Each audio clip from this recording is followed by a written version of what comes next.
రేపు మొహరం పండుగ వస్తుందా లేదా? ఎప్పుడు వస్తుంది? వస్తుందా? మీరు నిజమైన హిందువులైతే, సత్యమైన హిందువులైతే ఛత్రపతి శివాజీ మహారాజుని ఊళ్ళో పెట్టుకున్నాం కాబట్టి ఈ సంవత్సరం ఏ ఒక్కరు కూడా మొహరం వేడుకలు జరుపుకోవచ్చు. నీ పాలెళ్ళు, నీ అనగములు, నీ బంధు మిత్ర సపరివార సమేతంగా నీ అత్తోళ్ళు, నీ మామూళ్ళు, నీ రిలేషన్షిప్ ఎంత వరకు ఉంటే అంతవరకు ఫోన్ చేసి చెప్పండి. ఈసారి ఏ ఒక్కరు కూడా పీర్ల పండుగ చేసుకోవద్దు అని చెప్తారా?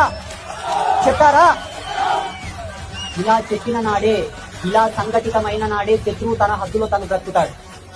పెద్దలు ఏమంటారంటే, ఏలు వెటనిక సంధిస్తే కాలు పెడతాడు, కాలు వెటనిక సంధిస్తే నీ ఈకున్నదాన్ని నీ బయటికి తొప్పి వాడు రాజాయి కూర్చున్నాడని చెప్పారు. ఇప్పుడు మన ధర్మాన్ని జరిగింది అదే. అసలు ఏం తక్కువైందని మనం వాళ్ళని చెప్పుకొని చిరమూగి ఊరేగుతాం చెప్పండి?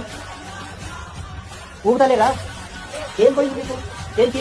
ఎల్లమ్మ తల్లి కడవ యాపసిర కట్టుకుని ఊరు. ఆమె మహాపతివ్రత, ఎల్లమ్మ తల్లి మహాపతివ్రత.